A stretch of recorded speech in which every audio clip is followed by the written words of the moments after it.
Olá, alunos do segundo ano de Direito Matutino. Então, como a gente teve problema na transmissão, eu vou estar aqui resolvendo para vocês as questões que eu tinha deixado já preparada, tá bom? Então, ali a nossa primeira questão é: os princípios do direito do trabalho visam proteger qual parte na relação de trabalho? A gente já tinha visto isso até em sala, tá? O direito do trabalho e os princípios do direito do trabalho, eles visam proteger o trabalhador. Por quê? Porque o trabalhador ele é visto como a parte hipossuficiente no direito do trabalho, ok? Pergunta 2. Quando acontecer de existir duas normas sobre o mesmo assunto, qual deve ser utilizado?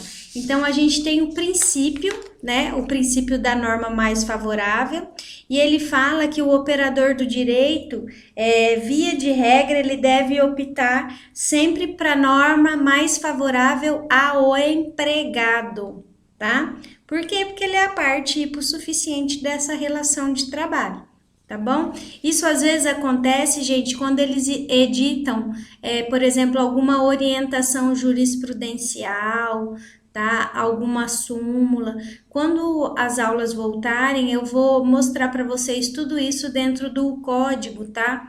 Porque na segunda fase da OAB a gente utiliza isso, tá? Às vezes eles colocam perguntas que a resposta não está na CLT, tá bom? Continuando. A pergunta número 3. O juiz do trabalho, ele deve observar o que está no contrato do trabalho ou o que ocorre na realidade? A gente tem outro princípio para isso, que é o princípio da primazia da realidade. Em algumas doutrinas vocês vão encontrar como o princípio da primazia da realidade fática, tá? Então, o que prevalece é o que realmente ocorre e não o que foi contratado, tá? Só que para isso, com a reforma da CLT que a gente teve, o empregado, tudo que ele tiver que provar, que não seja documental, que seja encargo da empresa, ele que vai ter que fazer prova, tá? Então, se, por exemplo, era feita uma parte de pagamento por fora, ele que vai ter que comprovar esse pagamento. Se ele fazia mais horas extras do que realmente estava anotado no cartão ponto, ele que vai ter que levar testemunha ou alguma documentação que comprove isso. Ok? E daí, na hora do juiz fazer as contas lá, ele vai fazer pelo que realmente acontecia, mas pelo que foi provado, tá? Porque não basta só alegar, até porque hoje você corre o risco, né, do que você não faz prova, você ter que pagar aí uma condenação de honorários sobre esse valor, ok? A próxima pergunta é: qual a regra geral para o prazo do contrato de trabalho que não consta o prazo?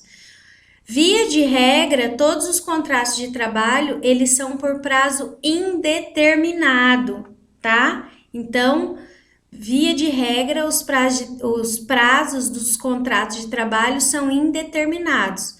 Ele só vai ser de outra forma se tiver anotado ali. Então, se for por prazo determinado, se for intermitente, então qualquer outra forma ela deve ser anotada no contrato de trabalho ou na carteira de trabalho. Senão ele vai ser considerado prazo indeterminado, ok? A próxima pergunta: da onde foi retirado o princípio pró-operário? Tem até ali no material de vocês, ele foi tirado, na verdade era princípio indúbio pró-operário, ficou faltando ali na questão, tá, gente? O indúbio pró-operário foi transportado do direito penal, que é do indúbio pró-réu, do princípio do direito penal, tá bom? Esse princípio ele quer dizer que, como presumidamente a gente tem que proteger a parte mais frágil, que no penal é o réu e no direito do trabalho é o operário, ok? É o trabalhador. Então, na dúvida, protege-se o trabalhador, ok? E a nossa última pergunta: qual a natureza jurídica do direito privado? Ou do direito do trabalho? O direito do trabalho, gente, eu já falei para vocês que ele tem um meio termo, ele é misto, né? Por quê? Porque as normas são editadas pelo Estado, né? Estado, Ministério Público do Trabalho, né? Resoluções, essas portarias, Justiça do Trabalho, né? Sentença normativa, que é a Justiça do Trabalho, que acaba dando. Então, e as partes são partes privadas, porque elas fazem um contrato, né? Então, esse contrato é de uma relação privada. Então, a gente tem um direito aí que tem uma relação, a natureza jurídica dele é mista, tá? Então, porque envolve direito público e direito privado. Tem alguns doutrinadores que chamam de um direito unitário, ok?